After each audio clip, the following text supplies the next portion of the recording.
Bueno, aquí seguimos en este 10º Media Ethics, abordando temas tan interesantes y tan pertinentes como la ética de los discursos, la responsabilidad compartida en tiempos de polarización e inteligencia artificial.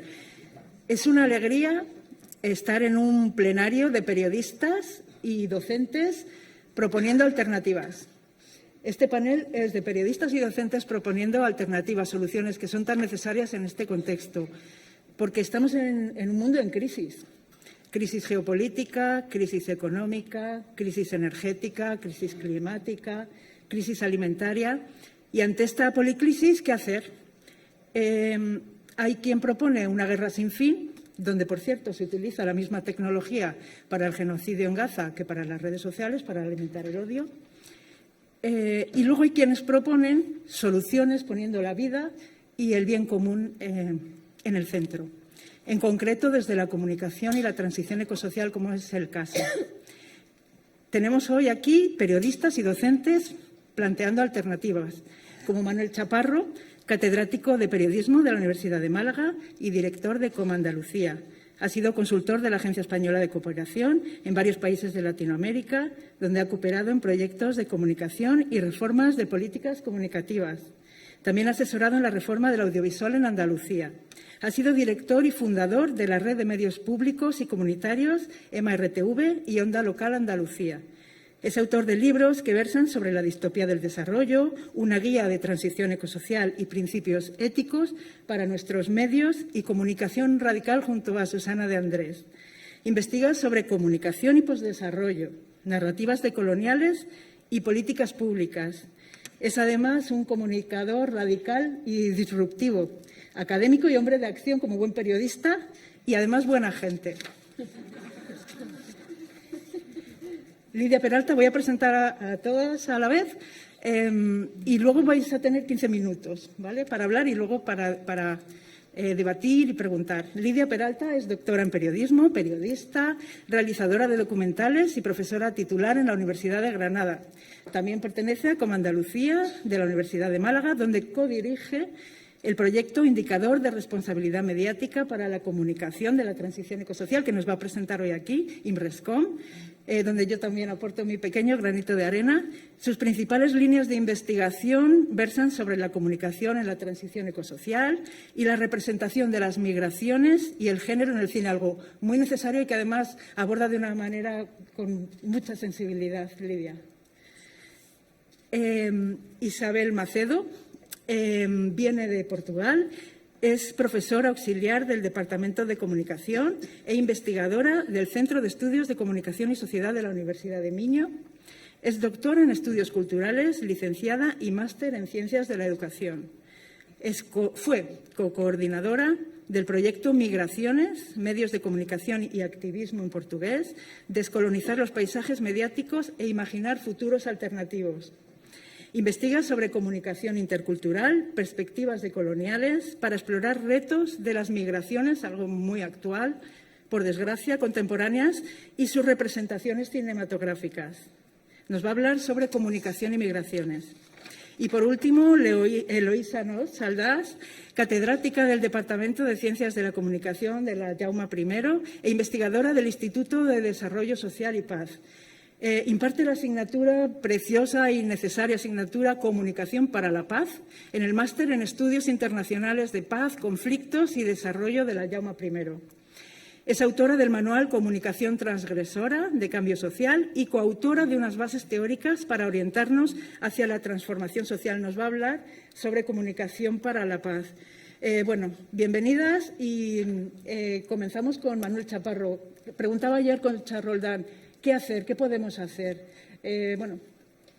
Adelante. ¿Qué podemos hacer ante este contexto?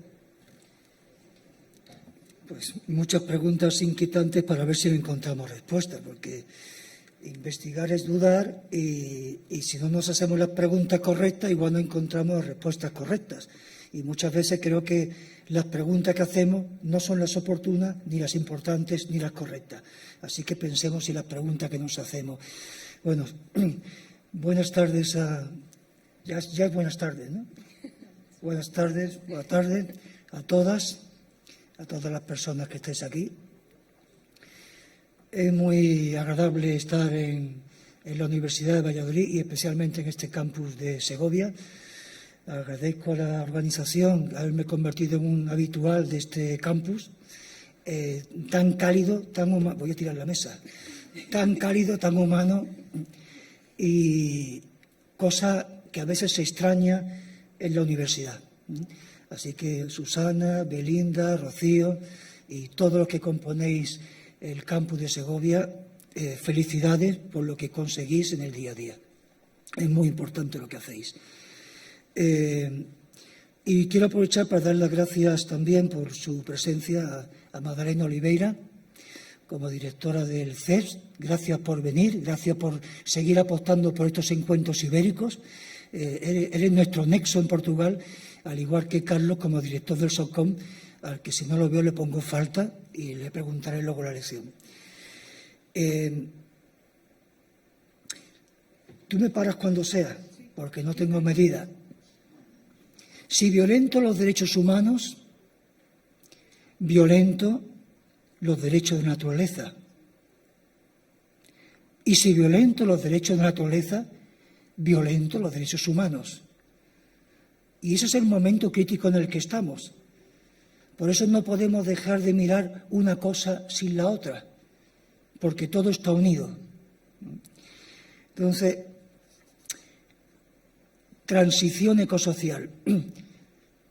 ¿Alguien no está de acuerdo con que esta sociedad imperfecta, distópica, cada vez más cargada de inequidad, donde el norte global incluye ya cada vez más al sur global, donde el norte global se convierte en un parque temático en el que cada día la entrada cuesta más cara en forma de patera, en como sea, entrar al norte global cada día es más caro y más imposible. Cuando nos excluyan a nosotras mismas, igual nos damos cuenta de que tampoco tenemos cheques ni plástico para pagar la entrada a este norte global en el que ahora podemos disfrutar. Pues si aceptamos esta realidad, tendremos que aceptar que esto no funciona y que tenemos que transicionar a otro modelo. Y si ese modelo tiene que pensar en el humano como sujeto de derecho y en la naturaleza como sujeto de derecho, tendremos que pensar que esta transición tiene que ser ecosocial. No puede ser transición energética, no puede ser transición de la movilidad, no. La transición es ecosocial. Todo va de la mano. Y no puede ser que unas sociedades por nivel económico puedan transitar, porque nos podemos permitir el lujo de adoptar renovables y cambiar modelos, sin pensar que en el sur global es primero donde tenemos que adaptar esta transición. Porque cuando decimos que tenemos que transicionar, es el norte quien tiene que transicionar. No le podemos pedir a la sociedad empobrecida que transicione. ¿A qué? ¿A dejar de tener cartones para acostarse en el suelo? ¿A dejar de no tener una ilusión en el día a día porque no puede acceder a todo lo que la sociedad del desarrollo le ofrece porque no tiene capacidad adquisitiva? No hay pobres, hay personas empobrecidas, personas a las que se le ha sometido a la pobreza. La pobreza es un voto de renuncia a bienes materiales, ¿no? Ha sido así, pero ahora resulta que buscamos la excusa de que son pobres porque no quieren ser ricos, porque no trabajan o porque no construyen, o porque no se amoldan a lo que el norte dice que es el desarrollo para que lo practiquen. No les permitimos. Si existen personas empobrecidas es porque existen personas enriquecidas. Y esta brecha cada vez es más gigante. Yo sé que es disruptivo, pero si no provocamos estas ideas, a lo mejor no terminamos de ver. Si vosotras estáis de acuerdo con lo que estoy diciendo, que yo creo que más o menos que sí, ¿verdad? Es muy difícil no ver la fotografía de lo que estamos dibujando, porque, a ver, veo a Laura y me acuerdo de Cuba. ¿Saben que cuando se hablaba del índice de desarrollo, había un cuestionamiento que decía, oiga, ¿qué mide el índice de desarrollo? miden capacidad de consumo. Cuántos coches por persona, cuántos frigoríficos, refrigeradoras, cuántos electrodomésticos, si la casa es en propiedad, es alquilada. Medía capacidades materiales de consumo, no medía otra cosa. Oiga, esto es imperfecto, porque la vida está hecha de otros valores y otras cosas. Ahí vamos a modificar, llamémosle índice, seguimos hablando de desarrollo, pero humano. ¿Y qué incorporaba? Pues ahora incorpora cuántos médicas y médicos per cápita, cuántas camas de hospital, cuántas escuelas, cuántas maestras, cuántos maestros, y ya le pones otro color fundamental, ¿no? Pues ¿sabéis quién era el campeón en IDH cuando se pone el IDH en marcha? Cuba. Con 0 huella ecológica. Claro, no hay derroche. Tiene otros males que podemos analizar, pero se hace el IDH. ¿Quién no ganaba en IDH y quedaba muy atrás? El campeón del desarrollo. USA. Usar y tirar. Estados Unidos. Sí, USA se llama porque usan y tiran. No otra cosa. Ellos no ganaban. Luego el IDH a Estados Unidos ya no les sirve. Y no les sirve Cuba porque es un mal ejemplo. Quitando los problemas que podamos encontrar en Cuba. Pero quedémonos con la parte buena, ¿verdad? Si no estamos de acuerdo si estamos de acuerdo en que esta fotografía más o menos funciona así, en algo la compartimos, igual estamos en la posición de que no nos gusta el capitalismo, ¿no? Porque este modelo que no funciona es capitalista, ¿no? Mínimamente. Y si no somos esto, pues a lo mejor tenemos que pensar, oh cielos, si no me gusta esto, ¿qué soy? Soy anticapitalista. Dios, soy un ser peligroso. No me gusta este modelo porque no funciona. Tenemos que transicionar a otro. Ay, es que si soy anticapitalista también soy antisistema. A ver si me van a dejar entrar en casa. No pasa nada. Simplemente poner el acento en aquello que no funciona y tiene un nombre claro. No podemos esconderlo bajo otros aspectos. Entonces, a partir de ahí, este debate sobre transicionar va dirigido más a la transición que tiene que emprender el norte global para permitir que el sur global homologue calidades de vida, no de consumo, calidades de vida. Y para que homologue calidad de vida, nosotras, en el norte global, tenemos que dejar de consumir, tenemos que dejar de ser excesivos. Tenemos que comparar, claro, tenemos que comparar, pero tenemos que dejar los excesos. Porque el ser humano tiende rápidamente al exceso. Somos seres excesivos. Me acuerdo de aquello de Wilson Osborne, el entomólogo fantástico, que creó el concepto de biofilia. Tenemos que ser seres biofílicos. Hoy somos necrófilos. En vez de biofílicos, nos abonamos a la necrofilia, ¿no? En vez de abonarnos a la biofilia, vamos a la necrofilia, incluso en lo que consumimos en los productos audiovisuales. ¿Cómo? Pues mejor dicho, ¿no? Claro. Entonces, decía, para que veamos el hecho excesivo del ser humano y por qué tiene que transicionar. En el planeta hay una biomasa de hormigas, un ser diminuto con millones de especies adaptadas a sus propios ecosistemas, como el humano, que somos muchas y estamos adaptados a diferentes ecosistemas a lo largo de millones de años que nos hemos adaptado. Bueno, la biomasa de las hormigas pesa en el planeta igual que la biomasa de los humanos. Ojo, mientras que la biomasa de la hormiga regenera en el planeta y no lo destruyen, el ser humano es el único que destruye. Tendremos que pensar, ¿no?, en la epistemología de las hormigas. ¿Por qué no? Solamente los humanos fabricamos pensamientos. No hay aprendizaje en estos seres, no son inteligentes, no se comunican. Claro que se comunican entre ellas, pero también se comunican con nosotros, nos mandan mensajes.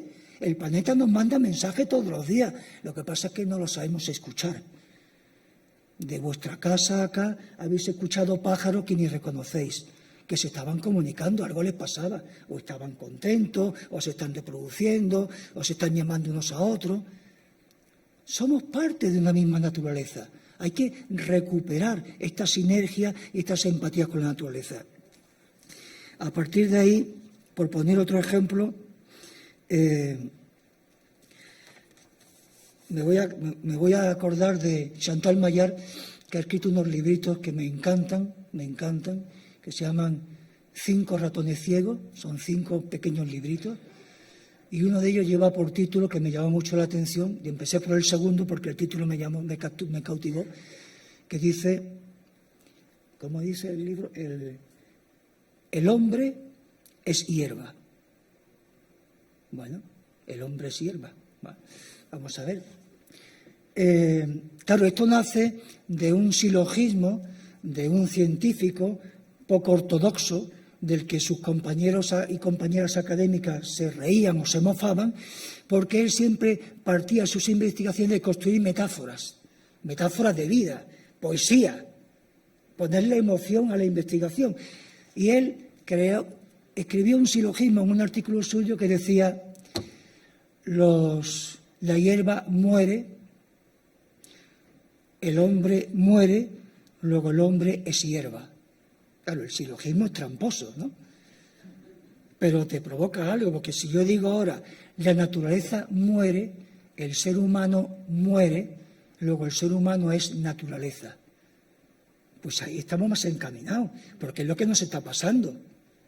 Es decir, que cuando hablamos de las migraciones, de las discapacidades, de los colectivos minorizados, de todos los problemas sociales que tiene, de toda la parte que excluimos en el norte global, no nos damos cuenta de que esta parte tiene que ver con la naturaleza y de que no podemos dejar a nadie atrás en la transición, a nadie atrás, que es lo que está haciendo sociedades. Cuando uno va a sociedades precapitalistas y originarias que hoy siguen habitando el planeta, no olvidemos que solamente en África, en culturas originarias, existen más de 2.500 culturas ágrafas, que no significa que sean incultas, sino que su memoria es oral y le han transmitido a lo largo de miles de años sus conocimientos, aunque no tengan biblioteca, aunque no tengan escritura.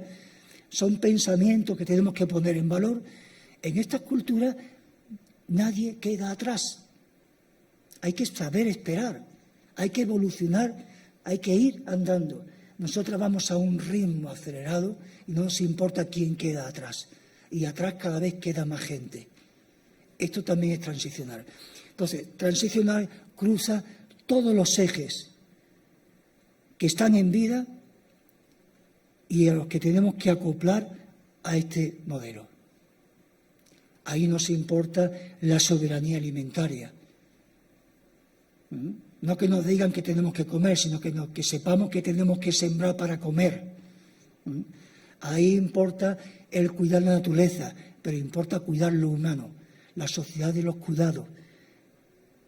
Y bajo 3 principios que yo creo que definimos en comunicación radical, que es despatriarcalizar la sociedad, sí, ya basta, son muchos siglos, ecologizar la vida, la naturaleza, la narrativa, y decolonizar los imaginarios, porque partimos de imaginarios equívocos. Y si los imaginarios son equívocos, no vamos a narrar nunca correctamente, que es lo que le pasa a nuestros medios, que tienen otro gran problema, que ellos viven en este status quo que no quiere que se modifique. Luego no están por la labor de adaptar narrativa que reconozca la necesidad de transicionar. Hoy leía en las noticias 2 noticias que me encantaron. Una, España produce 12 veces la capacidad energética con energía renovable equivalente a 12 centrales nucleares. Oye, esto demuestra algo. Hemos transicionado a lo energético. Seguramente, si no tuviéramos este exceso de consumos aquí, que me estoy quedando ciego, cuando hay luz día y no teníamos que tener encendido esto, si la arquitectura fuera inteligente, diseñaría para no tener que hacer estos excesos. Tenemos que rediseñar en todos los sentidos el modelo de vida, lo que utilizamos, los materiales. Pues resulta que esa capacidad que se ha hecho en transición energética ya sería suficiente. No tenemos por qué emplear más placas solares. No tenemos por qué utilizar materia prima de minerales raros que son escasos para que se los apropie el norte global para no contaminarse. Porque no hay elementos de minerales raros suficientes para que todo el planeta se ponga placas solares al nivel que nos estamos poniendo nosotras, en España. Manuel, en España. 2 minutos. 2 minutos. Comenta esa otra noticia que has dicho que La te ha otra gustado noticia, y cierra para la la otra campaña. noticia que es un poco, en la segunda ciudad de Austria está muy polarizada en la ultraderecha. De pronto, ayer ganó las elecciones, no se enfaden, una lista comunista. Una lista comunista significa una lista completamente opuesta a lo que ahora hay. ¿Y por qué? Por proponer el bien común en su programa. Vivienda, bajada de alquileres, todo lo que es bien común. La transición ecosocial es bien común, que se fundamenta en la biofilia, en la ecosofía y en la etopolítica. Sí, política ética, no otra. ¿No lo creemos? Yo me lo creo. Hay otra cosa importante para terminar. Somos suficientes. Hay suficiente masa crítica social para que estas cosas funcionen. Lo importante es darle visibilidad, construir medios, construir réplicas de las heterotopías que ya funcionan para darle visibilidad y demostrar que esto es posible, que esto no es una quimera, es una utopía. Sí, la utopía es el lugar que no existe, pero porque no existe lo tenemos que montar. La utopía es el camino, pero como ya hay utopías que funcionan en estas heterotopías fulcanianas en distintos sitios y funcionan perfectamente y las conocemos y las estamos mapeando, oiga, ¿por qué no las replicamos si ya funciona? No nos llamen hippies, no nos llamen gratuitamente anticapitalistas porque sí, no nos llamen gratuitamente antisistema porque sí, porque tarde o temprano ustedes también van a ser anticapitalistas y antisistema. Es el lado correcto ahora mismo y la única opción posible que tenemos de vida. Muchas gracias, Manuel.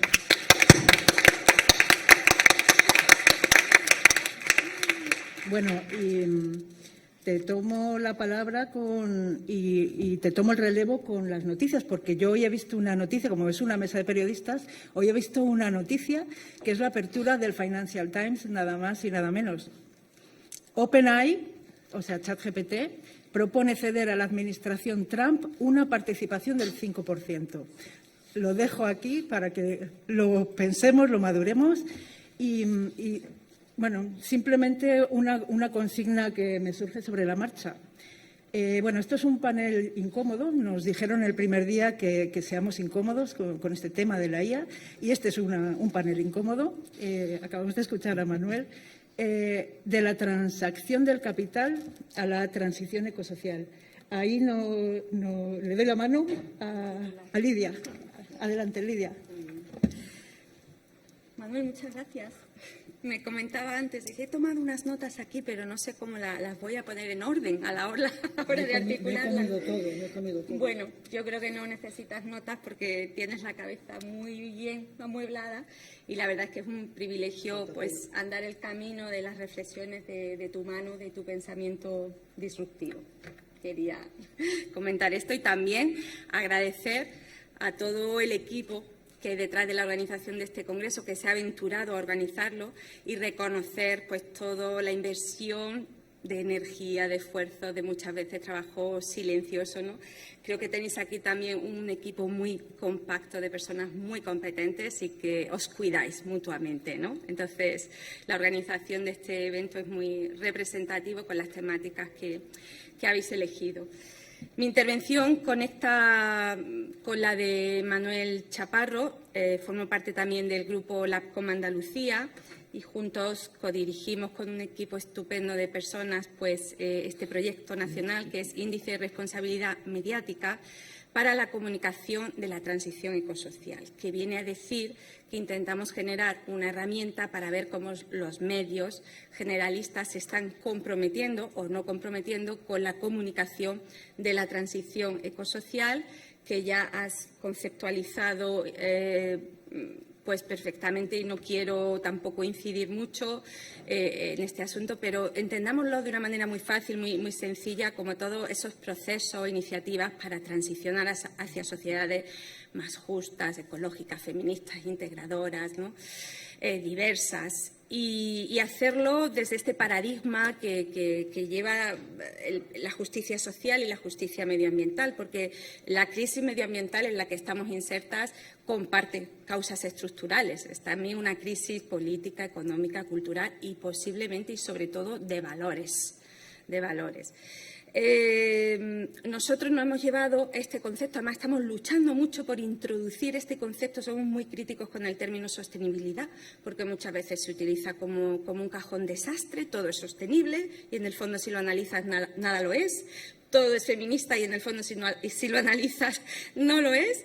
Y entonces nos parecía que este término transición ecosocial pues agrupa mucho más la filosofía que nos mueve, ¿no? Y las inquietudes que nos mueven. De hecho, al inicio de este proyecto tuvimos reuniones con directivos de prensa, justamente les preguntábamos, ¿os habéis planteado alguna vez hablar o incluso tener una sección de transición ecosocial? ¿Qué entendéis por esto, no? De alguna manera empezamos ya a generar ese diálogo. Al principio es muy curioso, los artículos nos ponían mucha reticencia a transición ecosocial. Hemos tenido que justificarlo y ya existe referencias, bibliografía especializada si pensamos en el buen vivir, en el ecofeminismo, en el decrecimiento, o sea, bibliografía que puede abrigar la transición ecosocial, hay muchas, pero nosotros estamos así, luchando para que se hable de transición ecosocial y dejando un poquito el término sostenibilidad cuando no habla realmente,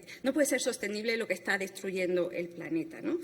En comunicación, transición ecosocial. Pues analizaría, digamos, esas prácticas encaminadas a la comunicación del bien común. Para nosotros, transición ecosocial es un marco conceptual, pero también un marco analítico. Y eso nos ha llevado a posicionarnos, ¿qué entendéis por transición ecosocial? ¿Qué entra dentro de esta categoría?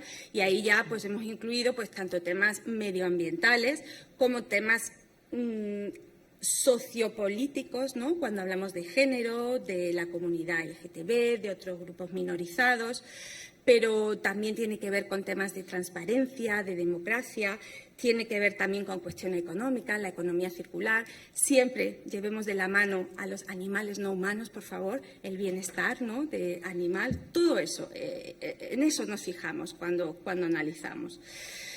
Este índice que voy a presentar ahora está todavía en desarrollo, en proceso de deliberación, de desarrollo, de mejora, de ensayo y error, pero bueno, ya más o menos hay una base que creo que merece la pena traer aquí para debatir, mejorar, etcétera.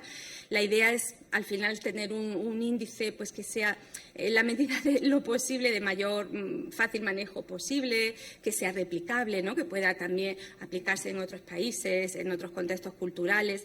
No está pensado como una herramienta punitiva, es más una herramienta que indica caminos de mejora. Esto lo hemos practicado con el IRSCOM, otro índice que desarrollamos. Se ha aplicado en las radios comunitarias en Colombia y creo que recoge muy bien la esencia de caminos de mejora, porque a raíz de la aplicación del índice ha habido las políticas públicas están incentivando ahora a las radios comunitarias que están aplicando mejoras y se basan en este índice. Hemos mejorado este vértice y este otro, ¿no? Entonces, es interesante.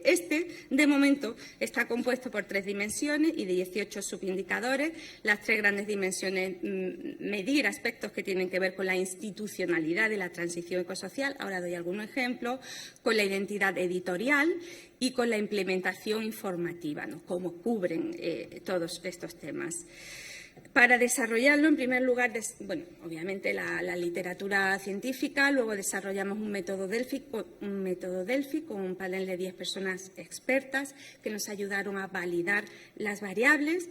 Después, pues aplicamos una rúbrica de 0 a 100, un reparto de puntos en función de la importancia que nos había arrojado el Delphi, pues con sus ponderaciones mínima y máxima. Y a la hora de aplicarlo, lo que estamos pidiéndole a los medios, al menos la conciencia, ahí nos estamos como adelantando, en el sentido de que estamos forzando un poco la máquina para hacerles ver que tienen que publicar sus políticas públicas y cómo se posicionan, sus misiones y sus valores y sus estrategias medioambientales y información sobre los perfiles que están al frente de las comisiones, por ejemplo, de género, de medio ambiente, en su página web. No es posible, no es normal, en aras a la transparencia y la trazabilidad, que haya que dar 20.000 clics para llegar a esta información. Eso no es transparente y ya hay normativas y reglamentos que exigen transparencia a los medios. Esto para el índice es un reto, porque a veces los medios cuentan con esa información, pero no está en la web. Estamos premiando a la información que está en la web accesible, fácil, ¿no?, de llegar a ella. Y luego, obviamente, pues para darle de validez hay que incorporar pues, la URL donde se encuentra, la frase que contiene lo que vamos buscando, evidencias, ¿no? Buscamos evidencias. Es un índice que marca un umbral de aprobación con unas rúbricas de qué significa que esa subdimensión está en un estado crítico o bajo o mínimo aceptable, buen nivel, excelente, ¿no? Aquí estamos definiendo bien las rúbricas donde, bueno, acceder a la información.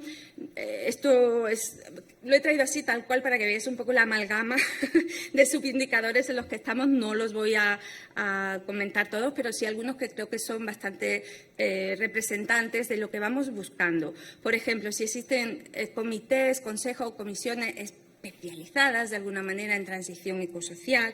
Háblese, imaginaros que un medio cuenta con comisión para personas con discapacidad, comisión de temas de la comunidad LGTB. Ojalá, ese sería el ideal, ¿no? Que se especializaran cada vez más en este tipo de variables de la transición ecosocial. Pero también es muy interesante analizar quién está detrás de estas comisiones. Ahora se le llama todo sostenibilidad, insisto, comisión de gobernanza, tal, y sostenibilidad. Detrás de ello hay perfiles pues, que tienen que ver con el mundo de las finanzas, muchas veces una cuestión reputacional. Se le pedirá a los medios que se especialicen y que sean honestos con estas comisiones, que pongan al frente personas con una trayectoria académica, que se hayan formado, ¿no? Esto nos parece importante. Luego, pues, por ejemplo, el tema de la política ambiental. La tienen formalizada, cuentan con un plan, por ejemplo, de reducción de la huella de carbono. Hay medios que ya cuentan con ello. Es muy curioso, en las producciones audiovisuales también se está implementando mucho. Esta tarde, cuando presente el libro de narrativa cinematográfica ante la transición ecosocial, puedo dar algunos detalles de cómo las políticas públicas están fomentando la transición ecosocial en el mundo concreto de las industrias culturales, del cine, ¿no? Pero en este caso, ¿cómo rinden cuentas? Por ejemplo, El País mide la huella de carbono, pero no está inscrito, por ejemplo, en el registro del Ministerio de Transición Ecológica. Son auditorías internas del propio medio, son auditorías externas. Ayer Parejo también apuntaba un poco a esta disonancia. Por ejemplo, hay medios que hacen muy explícito que no aceptan financiación de empresas que vayan y atenten contra los derechos humanos o de los animales o de la naturaleza, y lo dejan explícito, donde en su libro de estilo, los estatutos, el código ético, es decir, toda esta documentación de autorregulación con la que cuentan los medios. Es interesante también analizar hasta qué punto el medio tiene convenios firmados y activos con ONGs, instituciones universitarias, académicas o de otro tipo, civiles, pues que trabajen en estas líneas de la transición ecosocial. Si utilizan o no un lenguaje inclusivo, pero ojo, que no quede esto a criterio del periodista o la periodista, que esté, ¿no?, recogido en su. Hay incluso cabeceras que apuestan directamente por el femenino como genérico, hablan de nosotras. Y claro, ya no es solo por ser mujeres, que somos personas también, ¿no? Puede interpretarse así, o que da muchas claves de cómo utilizar el lenguaje inclusivo y otros que no, ¿no? Lidia, 2 minutitos, ¿vale? Para terminar. Vale. Pues si existen colectivos ecosociales reconocidos, también en sus estatutos, y si hacen campañas. Y luego hay una última parte que tiene que ver, Marco, cuántas secciones tienen sobre temas específicos, cómo si hacen coberturas especiales, por ejemplo, y también cómo tratan las noticias, porque no es lo mismo hablar del cambio climático de una manera autónoma o bien conectarlo con todo lo que estamos hablando, ¿no? Los temas sociales, es decir, que no sea un constructo aislado, digamos.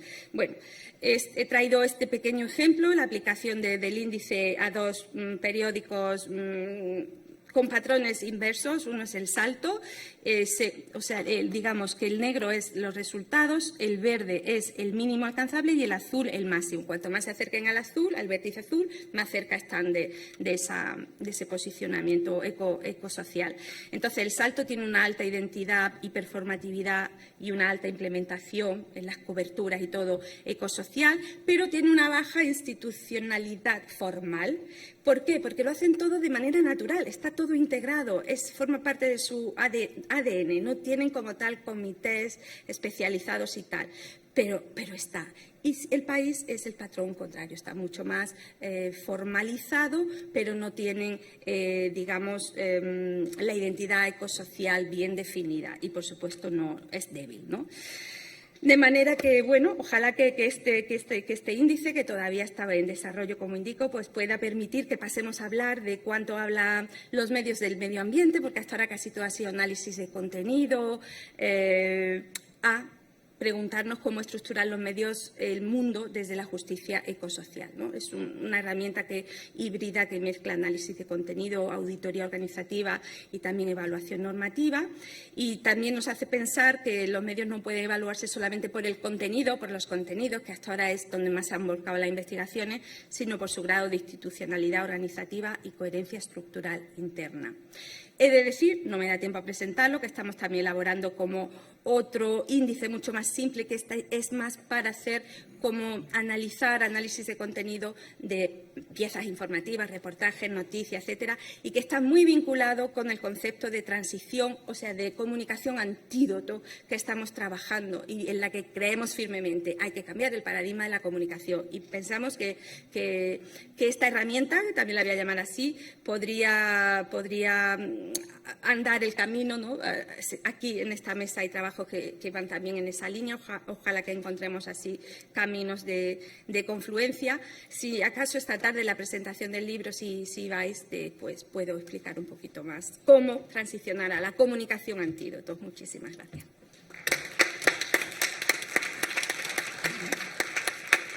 ¿Quieres que nos cambiemos? Ahora va yo. Muchas gracias, Lidia, por esa comunicación antídoto.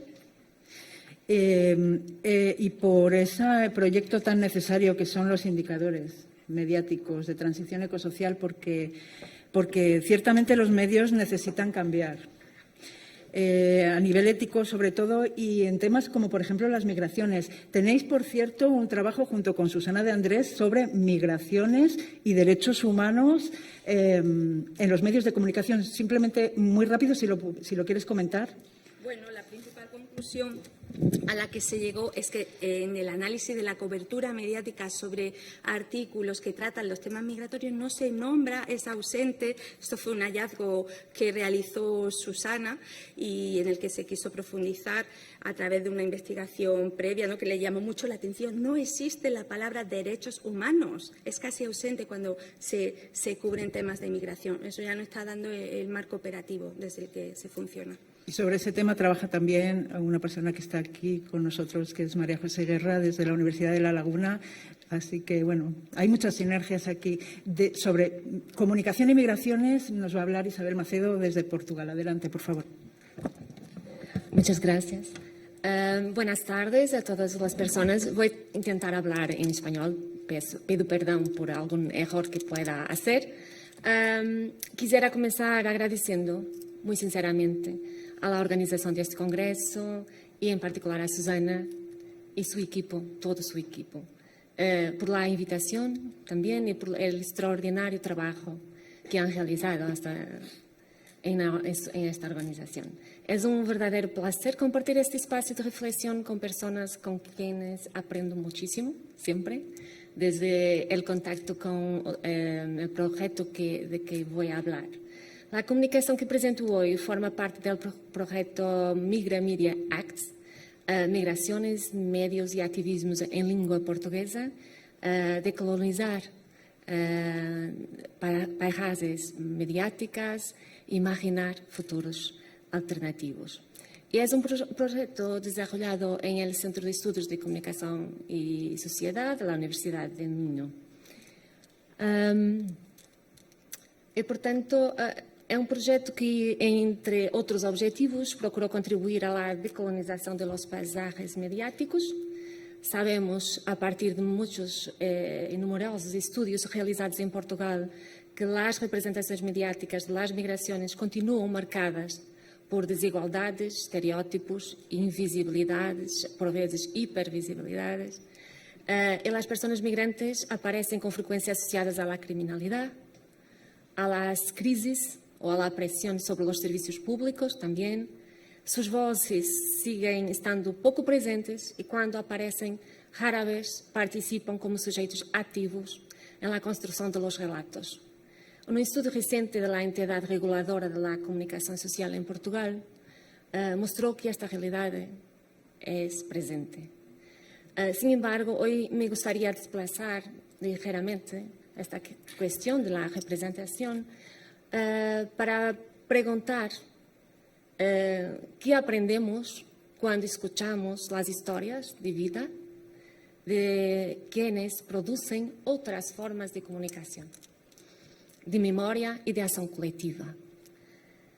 Hoy voy a presentar algunas reflexiones, es un trabajo preliminar, a partir de entrevistas en profundidad realizadas en el proyecto Migra Media Acts, que buscó comprender cómo diferentes personas implicadas en asociaciones, colectivos, movimientos sociales, prácticas artísticas, y aquí me parece que el arte, como decía ayer Amalfi, se puede convertir en una arma de educación masiva.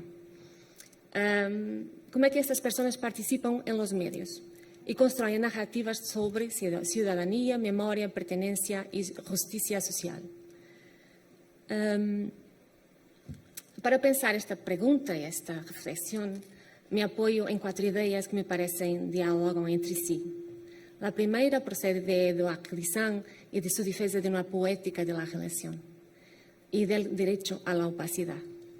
Reconocer al otro, como él dice, no significa exigirle transparencia absoluta ni reducir su experiencia a categorías previamente definidas. Significa conocerlas en su complejidad y reconocer que existen experiencias que nunca podrán ser completamente, plenamente traducidas.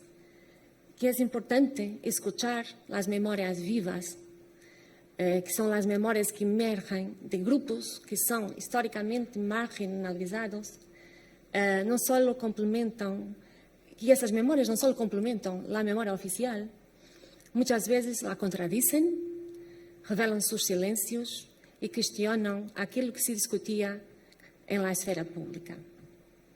La tercera idea corresponde al concepto de activismo mnemónico, entendido como la producción de narrativas que desafían el olvido y hacen visibles personas, experiencias y acontecimientos sistemáticamente excluidos de la memoria pública.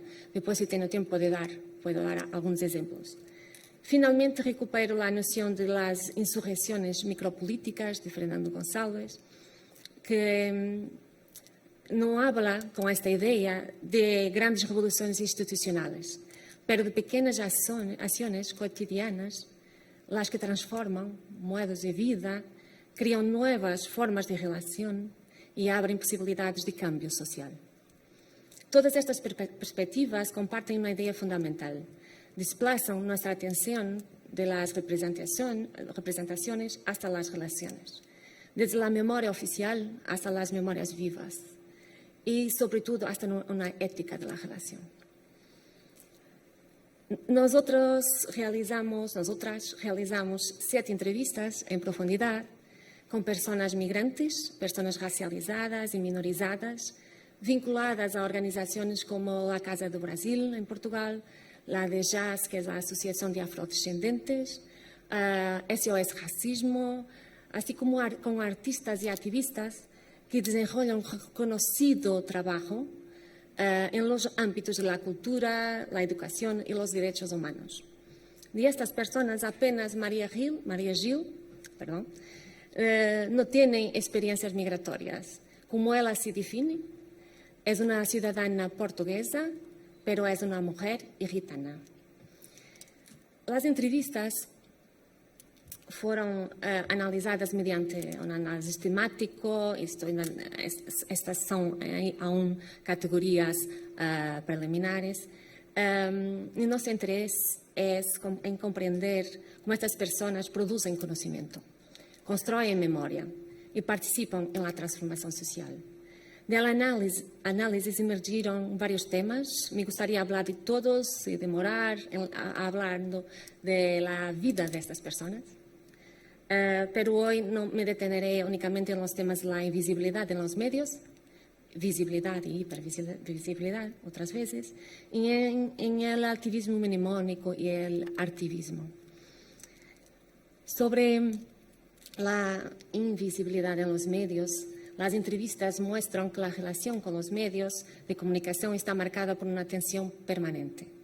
Por un lado, todas las personas entrevistadas reconocen que la visibilidad mediática es fundamental para influir en el debate público.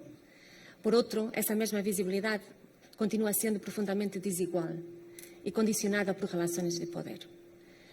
Maria Gil expresa esa idea de forma particularmente clara cuando afirma que los medios de comunicación en Portugal criam las políticas, hacen política y construyen los monstruos que pueden llevarnos a escenarios muy peligrosos para nuestra sociedad.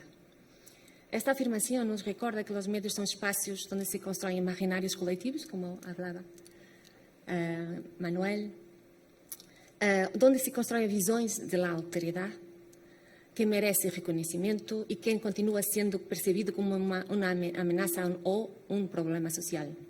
Sin embargo, la cuestión no se limita a la ausencia de determinadas personas en el espacio mediático. Las entrevistas muestran que también existe una invisibilidad producida desde la propia representación. Evalina Díaz lo resume en una frase: filman nuestra asociación, pero nos dejan fuera de la fotografía.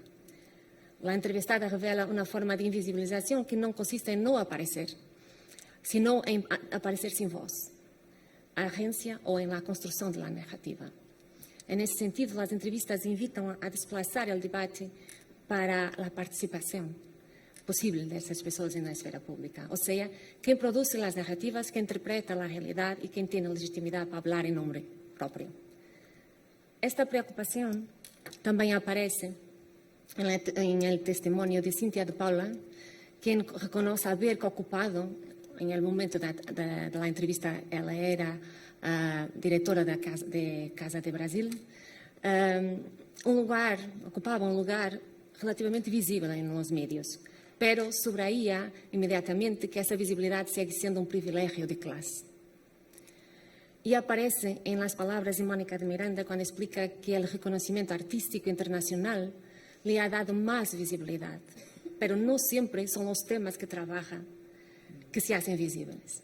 Mónica de Miranda ha participado en Bienal de Veneza con un trabajo muy interesante sobre la creación de un jardín criollo. Por su vez, Maria Gil dice que llegó a la televisión en un hall de mera figuración. Desde este contexto ha comenzado a asumir un papel más interventor y un posicionamiento más activo.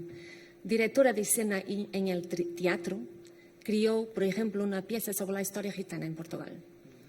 Una historia que está totalmente ausente de los currículos escolares. O sea, las comunidades gitanas en Portugal no aparecen no sello de la historia de Portugal. 3 minutos, Isabel. Sí. Cuando Maria Gil afirma en la entrevista que sus cuerpos fueron desmembrados al servicio del colonialismo, y esta historia no es reconocida. En conjunto, estas voces muestran que el acceso al espacio mediático continúa siendo desigual y que la cuestión ética no consiste únicamente en hacer visibles a determinados grupos, sino en crear condiciones para que participen activamente en la producción de las narrativas públicas y sean escuchados. Sobre activismo mnemónico y artivismo, si el primer resultado pone de manifiesto los límites de la representación mediática, el segundo muestra cómo las personas entrevistadas responden a esos límites mediante diversas formas de acción colectiva. Aunque sus trayectorias son muy distintas, todos entienden la comunicación y la arte como prácticas que pueden contribuir para la transformación social. No utilizan únicamente los medios para denunciar las desigualdades, crean espacios de memoria, de encontro y de producción cultural. María Gil encuentra en el teatro un espacio donde el arte interpela directamente la realidad y cuestiona las formas de exclusión. Y Valena Díaz defiende la creación del memorial a las personas esclavizadas, que aún no existen en la ciudad de Lisboa, de forma a confrontar los silencios de la memoria pública y reconocer la continuidad histórica entre colonialismo y racismo en el centro de la ciudad de Lisboa. Por su parte, ya estoy caminando para el fin, Mónica de Miranda insiste en la práctica del colonial, que la práctica del colonial debe ser una acción cotidiana, una acción de vivencia cotidiana, que se traducen en acciones concretas. La creación de Hangar, que es un espacio de producción artística que ella creó en Lisboa, constituye precisamente un lugar donde es posible producir otras narrativas y otras formas de convivencia. Finalmente, Cíntia de Paula recorda que las transformaciones sociales às vezes empiezan siendo pequeñas. Una idea que conecta con el concepto de insurrecciones micropolíticas que hablaba. Las entrevistas muestran que la transformación social no surge únicamente de grandes reformas institucionales, sino también de pequeñas prácticas cotidianas de cuidado. María Gil refiere a la palabra amparo. La creación artística, la educación, la memoria y la acción comunitaria. Me gustaría terminar recuperando la imagen que proponen Susana de Andrés y Manuel Chaparro cuando afirman que un árbol no hace un bosque. Me parece que también las memorias funcionan de ese modo. Una historia aislada puede parecer pequeña. El recuerdo, Astrid Ard decía que el recuerdo es una isla en un mar de olvido. Pero cuando reunimos estas voces, vemos un verdadero ecosistema de memorias, de resistencias y de intervención política. Los espacios de acción colectiva aparecen como lugares de apoyo mutuo, de construcción de identidad y de producción de pequeñas insurrecciones micropolíticas capaces de impulsar procesos de transformación social. Por eso considero que una ética de la comunicación pasa por repensar lugares de poder, espacios de fala, para que las personas como las que participan, voy por aquí solo para terminar, en este estudio, simultaneamente intelectuales, públicas, produtoras de memoria, de conocimiento, sejam protagonistas visibles de procesos de transformación social. Los invito a ver 3 cortometrajes que hicimos a partir de 3 de estas entrevistas. A Evalina Díaz, a María Gil y a Cíntia de Paula. Muchas gracias.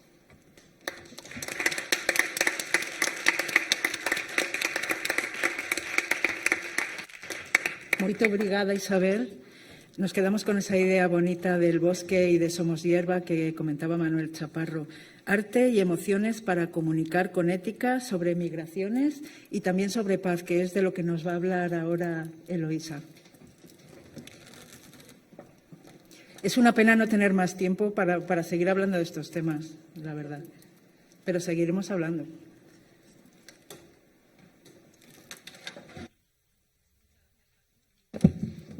Muchas gracias, Fátima, y muchas gracias a la Universidad de Valladolid, a la red que organiza este congreso, a Susana, a las amigas. ¿Guardo los cambios? Bueno, guardo. A las amigas que hay en la sala, a las redes que hay en la sala. Realmente es un placer pues poder participar de esta conversación, que yo creo que es una conversación continuada que tengo la sensación de retomar, ¿no? Llevamos ya más de una década trenzando estos relatos y aprendiendo.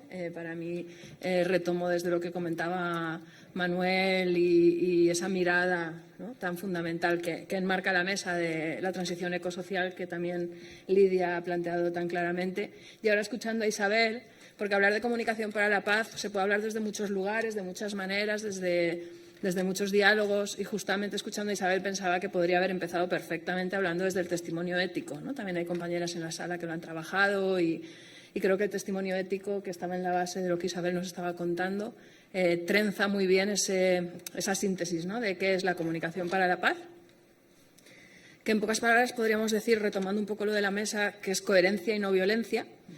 Y la no violencia no es inacción, la no violencia es acción, activismo, incidencia, es una suma de mucha insistencia, ¿no? También, y de procesos. Entonces, bueno, quería empezar con esta imagen que retoma un poco el diálogo que teníamos esta mañana en la mesa de las 9 de la mañana de cambio de narrativas y el proceso de trabajo que hemos hecho con el estudiantado de la UGI, porque esta es una imagen que el estudiantado de la UGI, después de muchas reflexiones junto con la ONG Ongawa, la crisis climática, el cambio de narrativas,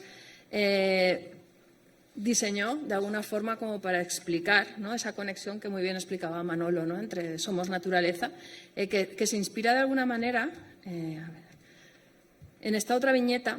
O sea, el estudiantado, esta viñeta la trabaja como parte de la comprensión de lo que es la transición ecosocial, pero creo que es precisamente lo que está en la base también de la comunicación para la paz, el cambio de relatos. Bueno, se habla de colonial, de pluralidad, pero sobre todo de situarnos en somos transición ecosocial, nos estamos jugando el cuerpo, la vida, ¿no? Y es desde donde partimos.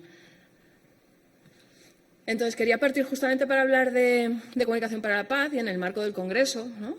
Creo que es fundamental el título, cómo se ha enmarcado esa responsabilidad compartida y sobre todo los contextos en los que nos encontramos, ¿no? Es esquizofrénico, ¿no?, el día a día desde las narrativas y desde las tensiones vale, tenemos unas estrategias internacionales como los ODS, que también hemos criticado mucho y que todavía le falta, y hay compañeras trabajando más ODS que faltan, ¿no?, desde las culturas, desde lo decolonial.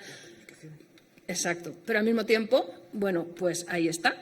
Pero luego tenemos acción de transición ecosocial desde muchos lugares, economistas en acción, ecologistas en acción, las ONGs, los movimientos sociales, el mapeo que está haciendo Laura de iniciativas, que nos están todo el rato ayudando a comprender mejor, ¿no?, las complejidades del por qué es tan importante esto, y creo que ha quedado muy claro explicado.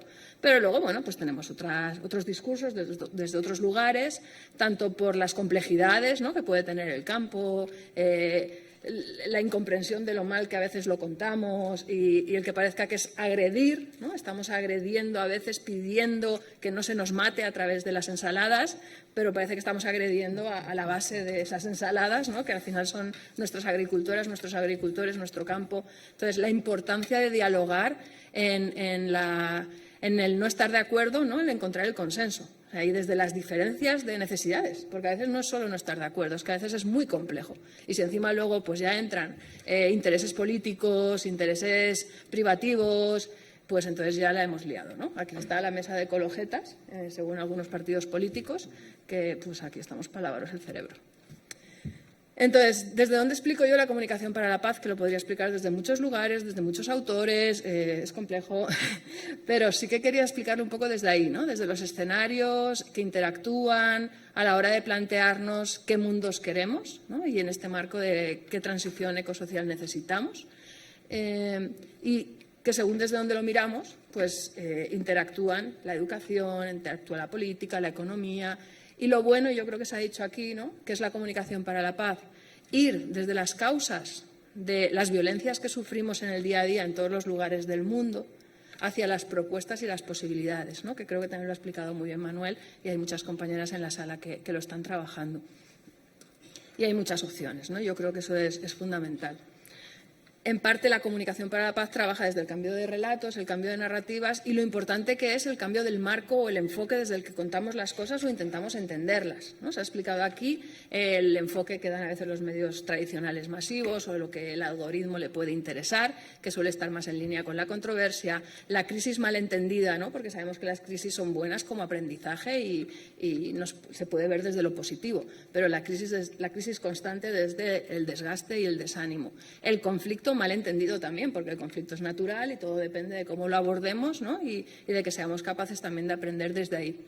Pero es cierto que hay un montón de iniciativas locales, internacionales. Aquí os pongo, por ejemplo, la de Just Labs, de Sé la Narrativa, ¿no?, el que lo que hacemos está construyendo al final lo que somos y lo que proponemos, que al final simplemente si esa controversia lo vemos desde la cultura, y creo que se ha visto en los diferentes relatos de la mesa, si esas crisis las vemos desde la cooperación o desde el trabajo conjunto. Y sobre todo a mí me encanta el marco de comunidad, ¿no? Yo creo que aquí en este congreso somos comunidad y además comunidades que se han cruzado, ¿no? De diferentes líneas, de diferentes disciplinas, porque a mí lo que no me gusta son las etiquetas. Igual que estoy hablando de comunicación para la paz, podría estar hablando de comunicación transformadora, podría estar hablando de, ¿no? Que a veces por fragmentarnos y etiquetarnos no vemos que estamos dialogando y haciendo lo mismo, ¿no? Entonces está genial que este tipo de redes nos conecten.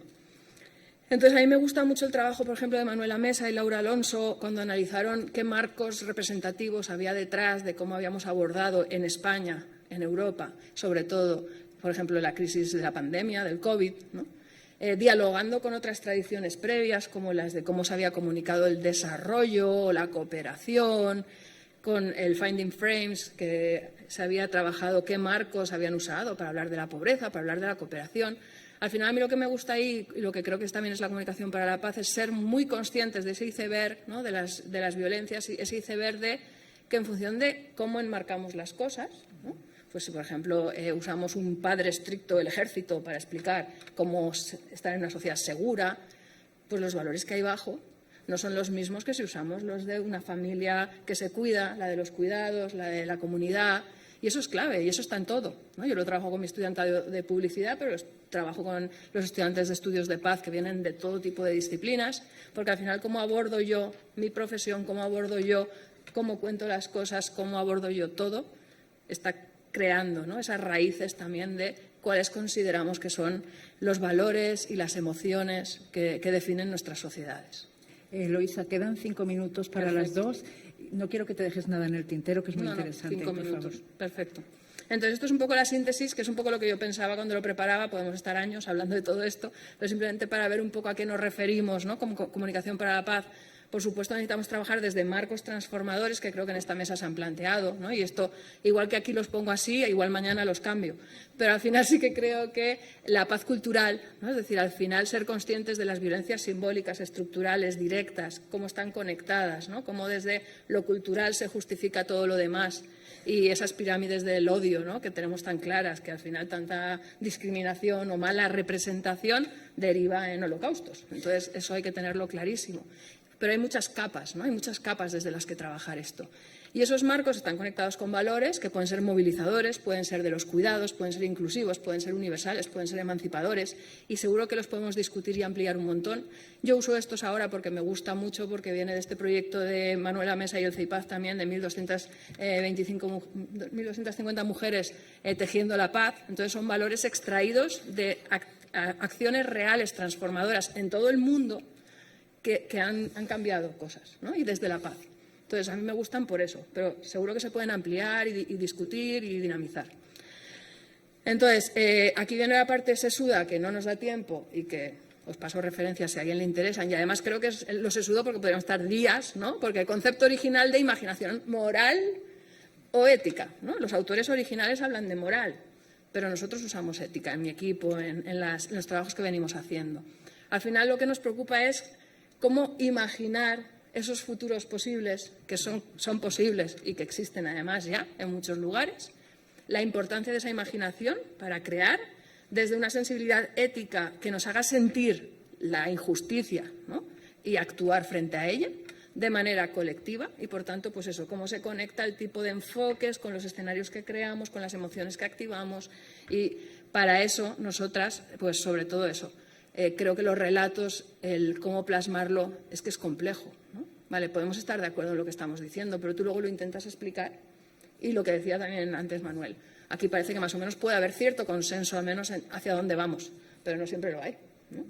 Entonces, lo que hablamos antes del decrecimiento, a mí me gusta mucho esto como que plasma, ¿no? Que es que no puedes explicar esa transformación, esa transición ecosocial desde el modelo de crecimiento que es el elefante en este caso, ¿no? Es que es un caracol. Entonces, o me dejas enseñarte el caracol o con el elefante, si empezamos a cortar piernas y trompas, entonces, claro, no es comunicación para la paz. Ahí hay mucha violencia.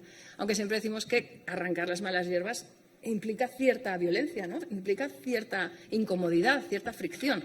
Entonces, por eso la no violencia es fundamental, pero no quiere decir que no tengamos que discutir a veces o manifestarnos en las calles. No quemar contenedores, no.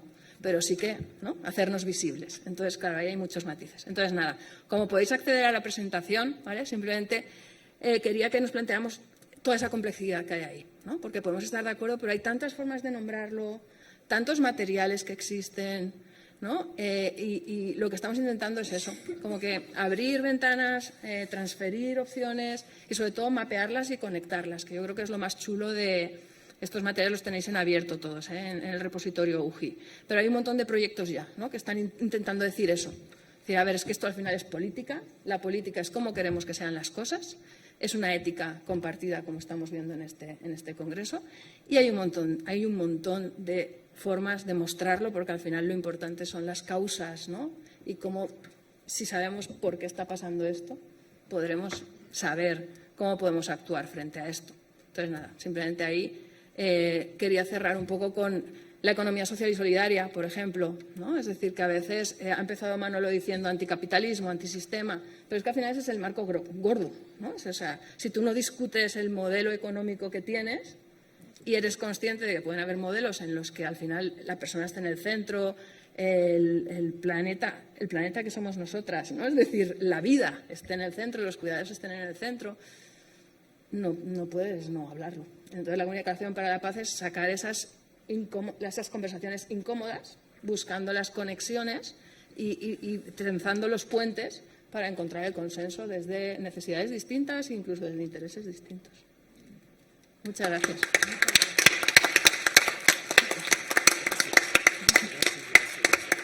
Bueno, sé la narrativa, qué buena la consigna, coherencia y no violencia.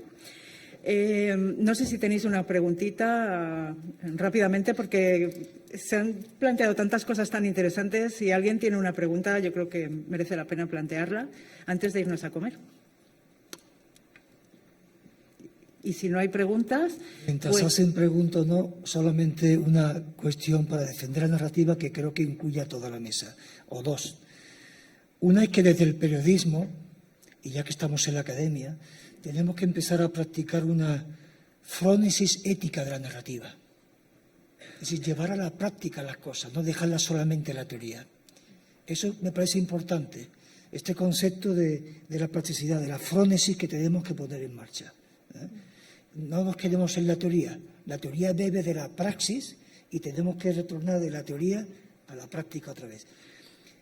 Y con respecto a la palabra de las utopías que planteamos en todos los desafíos que tenemos y de que definía también Eloísa, hay que no creer las utopías. Yo creo que tenemos que empezar a creer en marcarnos utopías, ¿no? Y alguien en su día la sociedad pensó en su día que abolir la esclavitud era una utopía. Pasaron 500 años y conseguimos abolir la esclavitud. Luego las utopías se pueden sembrar y se pueden alcanzar, pero hay que empezar, tarde el tiempo que tarde. Tenemos que empezar ya con estos propósitos. Yo creo que nuestra próxima utopía, si queremos considerarnos seres civilizados, tiene que ser abolir la guerra. ¡Viva Palestina! Pues con eso nos quedamos. Sigamos transicionando. Muchas gracias. Os dejo en pantalla, de hecho, yo creo que entre todas tener cajas de herramientas, ¿no? Cajas de herramientas que compartir. Os recomiendo muchísimo esta caja de herramientas, que son justamente eso. Iniciativas de todo el mundo sistematizadas en sus historias, tácticas, principios. Tú puedes buscar ahí temas, incluso añadir, ¿no? Que un poco va en la línea también del trabajo que hacen en Coma Andalucía y Laura en su tesis. El sumar y encontrar. Y ahí están. Y hay muchas iniciativas parecidas. Muchas gracias, Fatu. Muchas gracias. Que abran las puertas, que nos vamos a jugar.